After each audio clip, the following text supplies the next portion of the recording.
Global ocean freight markets have entered another period of volatility, marked by rising costs, longer lead times, and mounting financial pressure on North American importers. The Red Sea crisis continues to disrupt routes, forcing vessels around the Cape of Good Hope, adding up to 2 weeks in transit and tightening capacity, which is driving up spot rates worldwide.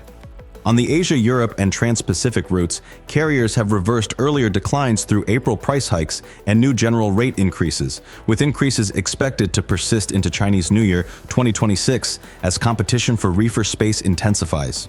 Meanwhile, Peru-Asia freight costs are climbing as carriers prioritize fruit exports over frozen seafood, further limiting reefer capacity. Rates are projected to rise more sharply from late October through November, pushing landed seafood costs even higher. At the same time, tariff volatility and new customs rules are straining U.S. importers. Higher tariffs have driven up customs guarantee, bond requirements, tying up liquidity and increasing the risk of delays or blocked shipments, especially for SMEs. This pressure is slowing U.S. import growth, with analysts expecting muted activity through spring 2026 and warning of potential supply contraction and higher consumer prices. In contrast, Canada's trade sector remains stable, with S&P Global raising its GDP forecast to 1.7% on strong exports and balanced container flows, positioning Canadian ports as an important alternative gateway for seafood imports.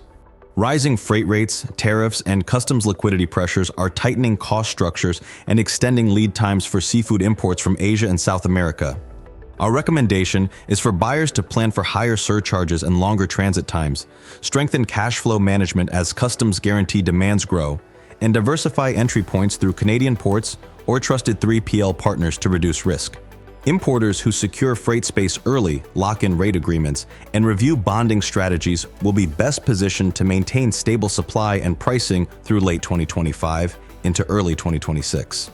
If you're not already, be sure to subscribe to our 3-Minute Market Insight to stay tuned for further updates. Thank you for joining me for the Tradex Foods 3-Minute Market Insight. This has been Ryan, reminding you to buy smart and eat more seafood.